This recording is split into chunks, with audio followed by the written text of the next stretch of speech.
अस्सलाम नाज़रीन, मैं हूं असद अली तूर अपने प्रोग्राम असद तूर अनसेंसर्ड में। आज हम आपको खबर देंगे कि क्या ये जो नैब अमेंडमेंट की जो उड़ाई गई अमेंडमेंट्स हैं, क्या इससे अब आम इंतखाबात मज़ीद ताख़ीर का शिकार होंगे? क्या वाकई नवाज शरीफ वतन वापस नहीं आएंगे? क्या असद जरदारी, मियाँ नवाज शरीफ, मियाँ शहबाज शरीफ साहब, यूसुफ रज़ा गिलानी, राजा परवेज़ अशरफ और दीगर कई इसहाक डार, ये लोग अब इलेक्शन नहीं लड़ सकेंगे अगला? तो इस सब पर आपको आज ज़रा अंदर की खबर देंगे कि सोशल मीडिया पे बहुत बातचीत हो रही है इसके ऊपर, तो हम आपको बताएंगे ये हो सकेगा कि नहीं हो सकेगा। दूसरी जो चीज़ है वो है कि इस कानून को उड़ाने के लिए, जो तरमीम है उनको उड़ाने के लिए, कानून नहीं इनफैक्ट तरमीम को उड़ाने के लिए, क्या चीफ जस्टिस उमरता बंदयाल ने आखिरी फैसले में क्या फ़ौज को ओलिव ब्रांच ऑफ़र की है और असल में वो फ़ौज से डील कर ली है उन्होंने, ये भी आपको बताएंगे। और इस फैसले के साथ अब मिलिट्री इस्टेब्लिशमेंट क्या करेगी वो भी आपको बताएंगे। तो देखिए, ये जो नैब कानून उड़ाया गया है, सॉरी फिर कानून कह रहा हूँ, उसमें जो तरमीम उड़ाई गई हैं ये बड़ी दिलचस्प है। इसमें एक तो उन्होंने वो तरमीम उड़ा दी है कि जो नैब ने कहा था कि 50 करोड़ से कम मालियत का अगर कोई करप्शन का इल्ज़ाम होगा तो उसकी नैब तहकीकात नहीं करेगा। तो उन्होंने कहा कि नहीं, ये नहीं, आप जिस भी मालियत की करप्शन का इल्ज़ाम होगा आप तहकीकात करेंगे। और दूसरा उन्होंने कि ये जो असासों की तारीफ़ बदली गई थी वो उड़ा दी है। और ये 2-3 चीज़ें उन्होंने की हैं। और उन्होंने हुक्म दिया है जो नैब कोर्ट्स हैं कि वो नैब के दायरे को हुक्म दिया है कि वो 1 हफ़्ते के अंदर अंदर उन्हीं नैब कोर्ट्स को जो रेफरेंसेस उन्होंने वापस भेजे थे या जो केसेस उन्होंने वापस भेजे थे वहाँ पे उनको वापस दायर करें और वो उन पर ट्रायल शुरू करें या कार्रवाई शुरू करें। अब इसमें हमारे कुछ दोस्त ये खबरें दे रहे हैं कि वो 1800 से ज़्यादा केसेस खुल जाएंगे। हम आपको पहले तो ये बता दें कि ये जो 1800 के करीब का जो फिगर दिया जा रहा है ये इस तरह से दुरुस्त नहीं है कि इसमें 3 स्टेजेस होती हैं। एक होती है कंप्लेंट, एक होती है इंक्वायरी, एक होती है इन्वेस्टिगेशन और फिर चौथी होती है रेफरेंस, जहाँ पर केस शुरू होता है। कंप्लेंट होती है कि नैब के पास जो कंप्लेंट आती है वो पहली स्टेज होती है। नैब उस कंप्लेंट को अगर समझता है कि इसके साथ कुछ ऐसे इल्ज़ामात और डॉक्यूमेंट्स हैं कि ये इस पर इंक्वायरी होनी चाहिए कि इन डॉक्यूमेंट्स में क्या सदाकत है और क्या मामला है सके, तो फिर वो इंक्वायरी उस पर शुरू करते हैं। इंक्वायरी की स्टेज पे अगर इतनी सब्सटेंस लगे उस इंक्वायरी में कि ये जो कंप्लेंट थी इसमें सब्सटेंस है, इंक्वायरी उस सब्सटेंस को इस्टेब्लिश करे, तो फिर इन्वेस्टिगेशन में वो कन्वर्ट होती है।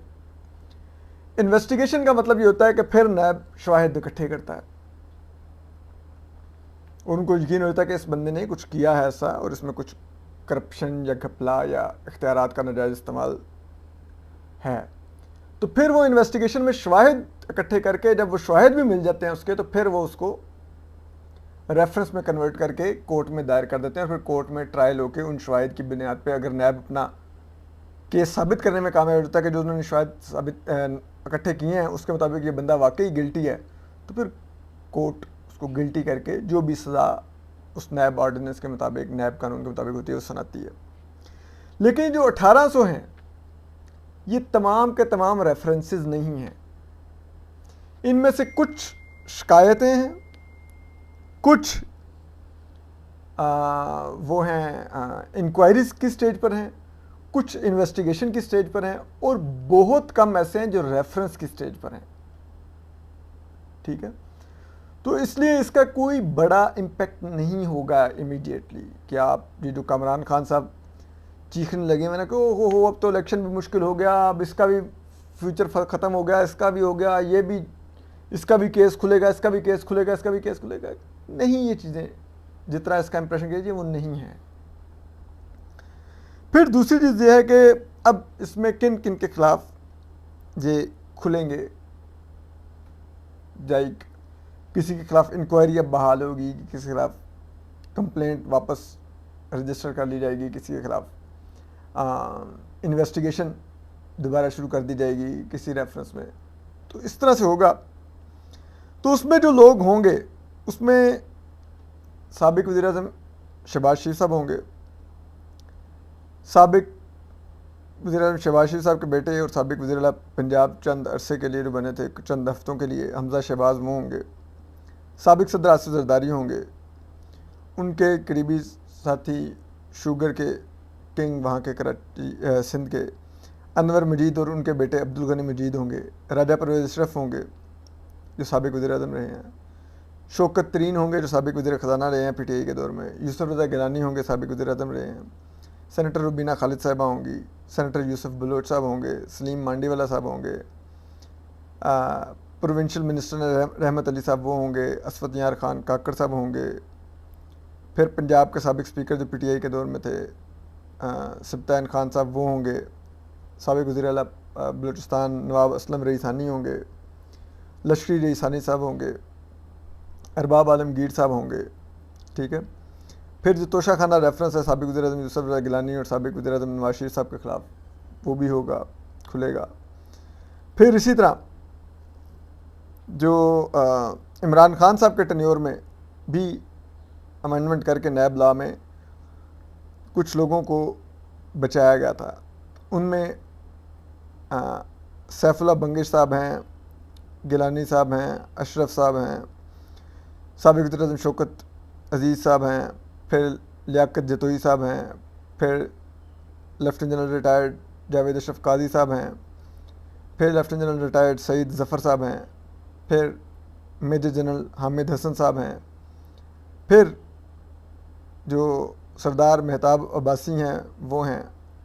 ये उनके दौर के लोग हैं जो उनके भी रेफरेंसेस अब बहाल होंगे। इसके अलावा जो अभी इस वक्त निगरान वज़ीर-ए-आज़म हैं, इनके क्या नाम है, अनवार काकर साहब, इनके ख़िलाफ़ भी इंक्वायरी दोबारा से खुलेगी। अलीम ख़ान साहब जो आईपीपी जमात के प्रेसिडेंट हैं, यानी कि इस्तेकाम पाकिस्तान पार्टी के, उनके ख़िलाफ़ भी खुलेगी। फिर इसी तरह इन सब लोगों के ख़िलाफ़ अगर आप देखें तो ये अब केसेस खुलेंगे, इंक्वायरियाँ खुलेंगी। शाहिद खाकान अब्बासी साहब हैं, मिफ्ता इस्माइल साहब हैं, इसहाक डार साहब हैं, तो ये सब के ख़िलाफ़ इंक्वायरीज़ खुलेंगी, मामलात आगे चलेंगे। लेकिन आपको एक चीज़ जो अंदाज़ा होना चाहिए कि इनमें से बाज़ के ख़िलाफ़ तो शिकायत 15-15 साल से नैब में पड़ी हुई हैं और उन पर इंक्वायरियाँ चली जा रही हैं, अभी तक वो इन्वेस्टिगेशन की स्टेज पे भी नहीं पहुंची। बाद में इन्वेस्टिगेशन भी कई सालों से चल रही है, शवाहिद ही नहीं मिल रहे। तो पहले तो बात यह है कि अब नैब इनमें शवाहिद तो इकट्ठे करके लाए ना रेफरेंस दायर करने के लिए, वो बहुत लंबा प्रोसेस है।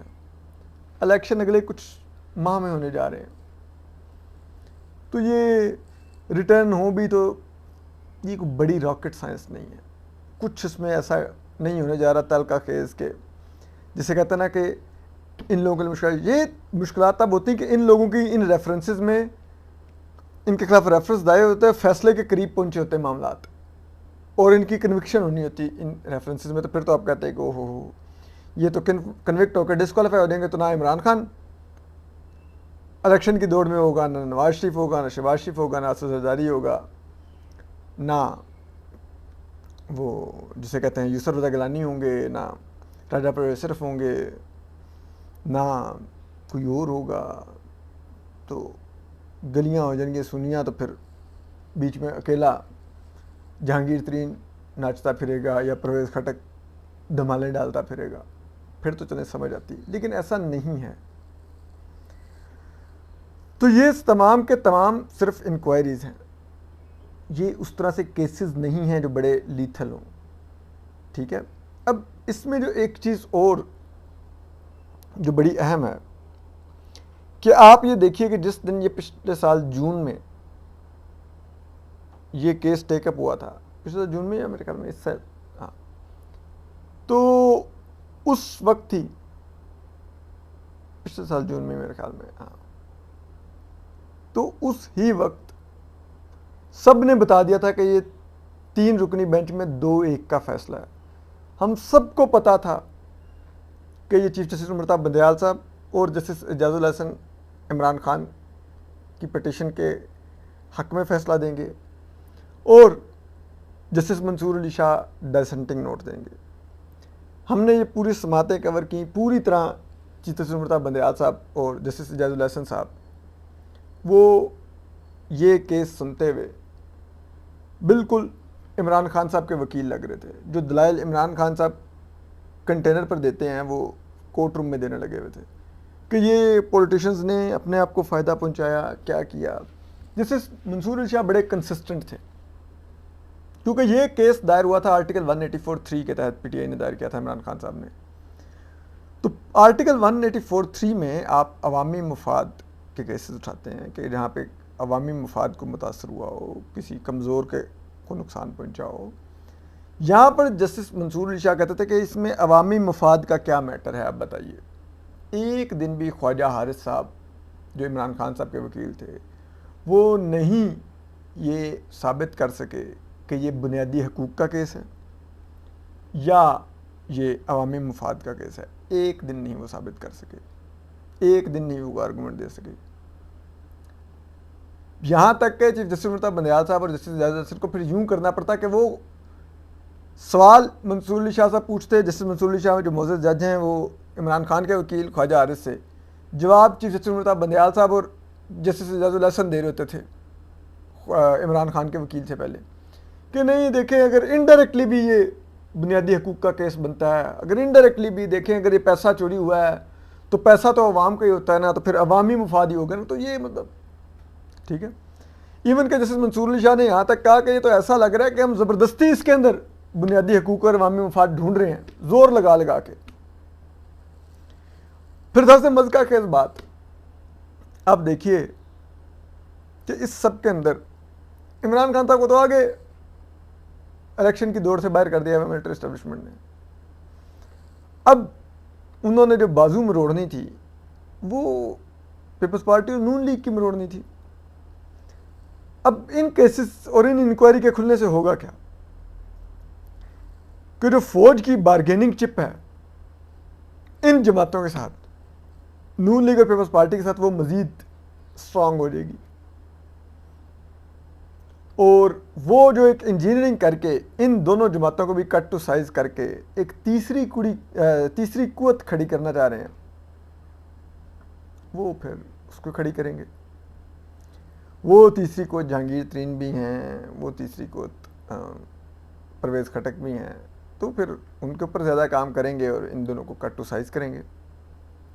ठीक है। आपको ये बात समझनी होगी कि इस मुल्क में फौजी इस्टेब्लिशमेंट का भी मसला कभी भी करप्शन नहीं रहा। अगर करप्शन होता तो ये नैब जैसा इदारा बना के उसके ज़रिए जमातें तोड़ते नहीं, उसके लिए तो करप्शन का पैसा निकलवा रहे होते। आप देखिए ना माजी में किस तरह से काफ लीग बनाई गई थी, ठीक है, कि तमाम लोगों को बुलाया जाता था, उनको कहा जाता था कि अगर आप काफ लीग में शामिल नहीं होते तो फिर आपके खिलाफ ये रेफरेंस है। ठीक है। फिर अभी इस्तेकाम पाकिस्तान पार्टी में भी इसी तरह लोगों को भेजा जा रहा है, हाँ जी आपके खिलाफ केसेस हैं, आपके खिलाफ ये है, जाना फिर इस्तेकाम पाकिस्तान पार्टी में वो चले जाते हैं, फिर वो केस आगे नहीं बढ़ता। तो सेम अभी भी है कि अभी आसिफ जरदारी, शहबाज शरीफ, नवाज शरीफ, बिलावल भुट्टो, मरीम नवाज इस्तेकाम पाकिस्तान पार्टी ज्वाइन कर लें, आपको पता है लग गई ये केस पूरा का पूरा केस का फैसला ही भट्टे की तरह बैठ जाए। ठीक है। तो मसला और है, अगर मसला करप्शन हो फौज के लिए तो ये हम देख रहे हैं कल रात की फुटेज, वो रेंजर्स ने कराची में एक गोदाम पर रेड करके 1 अरब रुपए मालियत की चीनी ज़ख़ीरा की हुई बरामद कर ली। भाई आप इतना दूर कराची क्यों जा रहे हैं? ये गुलबर्ग ग्रीन्स में जनरल आसिम सलीम बाजवा रहता है, साबिक DGI SPR और कोयटा के कोर कमांडर से रिटायर हुआ था। एक 2-4 गाड़ियाँ फौज की उसके घर भी भेजें, निकालें उससे मनी ट्रेल मांगे, तुमने इतना पैसा कहाँ से बनाया, हमें वो भी बताएं ना, दिखाएं। ये मोटरवे पे चकवाल की तरफ जाए ना, रोड पे बोर्ड लगा हुआ है लतीफ़ हॉल का, 4 गाड़ियाँ उधर भी भेजें अंदर, जनरल फैज़ हमीद को निकालने, हमें बताएं कितना पैसा उसने बनाया, कहाँ से बनाया। ये DHA, ये गुलबर्ग ग्रीन्स हमारे जर्नलों के फार्म हाउसेस से भरा पड़ा, बताएं उन्होंने वो पैसा कहाँ से बनाया। ये जो चेयरमैन वापडा भी है जैसे जाद गनी, उसका ये इस्लामाबाद में जो फार्म हाउस है, वो जो उसके बेटे ने बड़े फ़ख्र से दिखाया, ठीक है, वैसा तो हमारे तो इल्ज़ाम लगते थे ना सिर महल आसिफ जरदारी पर, एवन फील्ड नवाज शरीफ पर, वो सिर महल और एवन फील्ड के अपार्टमेंट कचरा भी नहीं है लेफ्टिनेंट सजाद गनी के घर के आगे, जिन्हें फार्म हाउस के आगे। हमें बताएं ना, इतना लग्जरी फार्म हाउस एक जर्नैल ने कैसे बनाया, हमें उसकी मनी ट्रेल लेके दें। ये जनरल कमर बाजवा इधर ही पड़ा हुआ, उसको जरा उल्टा लटका के झाड़े ना तो 12 अरब रुपया ज़मीन पे गिरेगा। उसने कहाँ से बनाया, हमें लेके देना हिसाब। वो लाहौर में पैरागॉन में जनरल कमर बाजवा के दोनों बहनोई रहते हैं, जिनके घर सुबह से लेकर रात तक, ठीक है, लोग बताते हैं, इल्ज़ाम लगाते हैं कि वहाँ पर मामला तय पाते थे। ज़रा बताएं ना वो क्या करते थे। वो उसके बाजवा के समधी मिट्ठू को, साबर मिट्ठू को उठाए ना, हमें भी पता चले। बड़ा करप्शन के खिलाफ काम कर रही है फौज, बड़ा इधर तारीख रकम हो रही है। ये जो हमारे जजेज़ हैं, ये ज़रा हमें अज़मत सईद शेख के जज बनने से पहले के असासे और रिटायर होने के बाद के असासों की मनी ट्रेल लेके देना। ये साबिक चीफ जस्टिस साकिब निसार के जज बनने से पहले के असासों और बाद के असासों की हमें मनी ट्रेल लेके देना, वो कैसे बने हैं, ठीक है। एसेट बियॉन्ड मीन्स पे उनकी इंक्वायरी करवा के हमें जस्टिफाई करवा दें उनके असासे,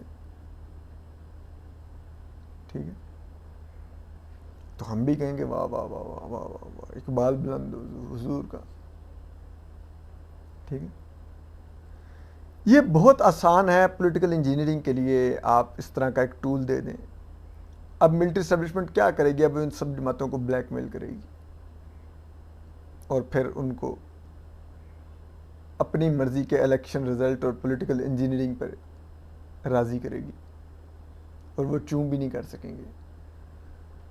तो चीफ जस्टिस उमर बंदयाल साहब ने, जो उनकी मिलिट्री एस्टेब्लिशमेंट से ताल्लुकात ख़राब हो गए थे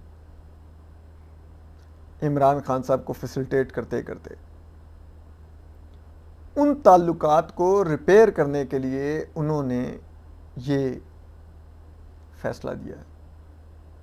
ना उन्होंने जमहूरियत की खिदमत की है, ना ही उन्होंने ये PTI के लिए फैसला दिया है, क्योंकि उसमें इमरान खान साहब के लिए कोई रेस्क्यू नहीं है, बल्कि उनके केसेस मजीद अब आगे बढ़ जाएंगे। जो अलकादिर ट्रस्ट वाला और तोशा खाना वाला जो नैब में भी केस है, तो वो तो उनके केसेस मजीद आगे बढ़ जाएंगे। लेकिन बात यह है कि क्या इससे इमरान खान साहब को उन्होंने फ़ायदा पहुंचाया? नहीं, इसमें सिर्फ उन्होंने फ़ौज के हाथ मजबूत किए हैं, जो ऑलरेडी जिन्होंने इस वक्त इस निज़ाम की गर्दन पकड़ के दबा दी हुई है। इस वक्त मुल्क में जमहूरियत की, आइन की और सियासत की गर्दन दबोची हुई है उन्होंने, और सांस नहीं आ रही इस मुल्क को। ये झूठे ऑप्टिक्स क्रिएट हो रहे हैं कि डॉलर 297 रुपये पे आ गया,